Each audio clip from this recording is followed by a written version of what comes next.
Hey, Bettina from Bettina's Kitchen here. I'm super excited to be showcasing a fantastic curry recipe that's got several different layers and a great way of getting fibre into your diet. For this curry, I'm starting with onion, garlic and ginger. This is such a good base for flavour. I like to cook the onion slowly with a little bit of olive oil and pinch of salt until it softens and becomes sweet. Don't rush this part because it gives the curry so much more depth. Then I add the garlic and ginger. You can grate them, finely chop them or smash them into a paste.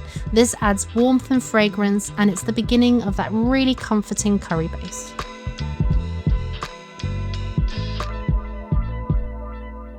Next come the spices. You can use your favourite curry powder or curry paste here depending on what you have. I love using warming spices because they make the dish feel rich and satisfying without needing anything complicated.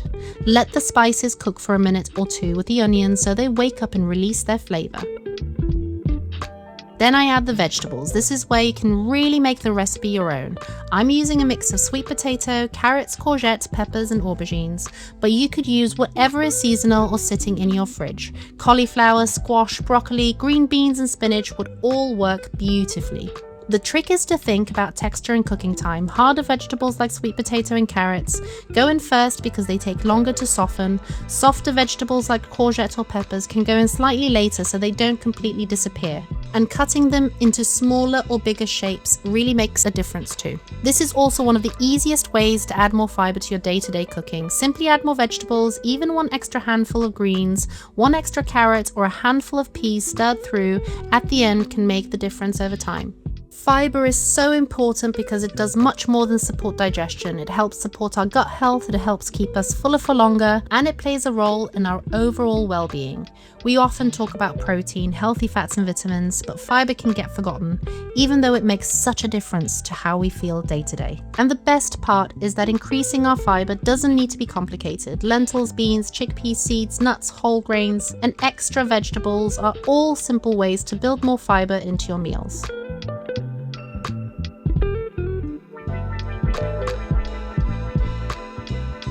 Now for the lentils. Red lentils are one of my favourite ingredients for curries because they cook quickly, they're affordable and they naturally thicken the sauce as they soften. They're also a brilliant plant-based source of fibre and make the meals more satisfying and filling.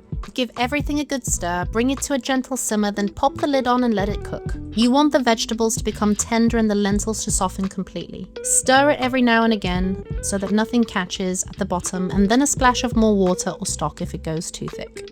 Towards the end, I like to add greens. This could be spinach, kale, cavallonera, whatever you have.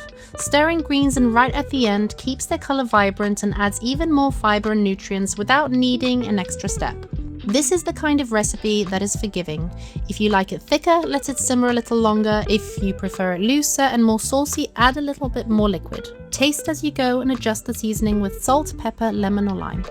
You could also add peas, chickpeas or beans here if you want to bulk it out even more. That's another easy fibre tip. Add pulses wherever you can. Beans and pasta sauces, chickpeas and tray bakes, lentils and soups and curries. They blend into meals so easily and make them more nourishing. Once the curry is ready, I like to finish it with something fresh and something crunchy. Fresh herbs, a squeeze of lemon or lime, toasted seeds, chopped nuts, or even a little bit of coconut yogurt. Seeds are another tiny but powerful way to add more fibre. A sprinkle of sunflower seeds, pumpkin seeds, or sesame seeds over a curry, soup, salad, or breakfast bowl is such an easy habit to build. When people ask me for easy ways to eat more fibre, this curry is always top of my list. It's creamy, comforting, really simple to make, and it uses ingredients you probably already cook with. It's full of colour, full of texture, and it's a brilliant one for batch cooking, family meals, or having in the fridge for easy lunches throughout the week.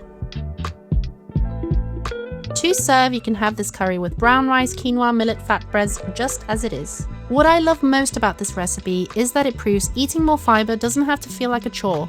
It doesn't have to mean bland food or complicated recipes. It can be something warm, creamy, colourful, and full of flavour. Small additions really do add up. More lentils, more beans, more vegetables, more seeds, more whole grains. Start with the meals you already love and look for 1 or 2 simple ways to add a little bit more fibre into it. This creamy lentil and veggie curry is a perfect example. It's easy, affordable, comforting, and packed with goodness. Exactly the kind of recipe I come back to again and again.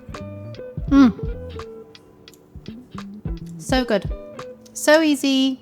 Lots of different fibre layers. You can go as heavy or as light as you like. This is such a simple recipe that you can work around all the seasons. In winter, you'd be using root vegetables. In summer, lots of greens and spring vegetables. In autumn, all the autumn vegetables. And it's also a great way of using up all your veggie leftovers that you've got in the fridge that you've had the best intentions with. Working with Wild Nutrition has been such a dream collaboration. I love what they stand for, and it's great to showcase how you can include lots of different fibre into your diet in different ways.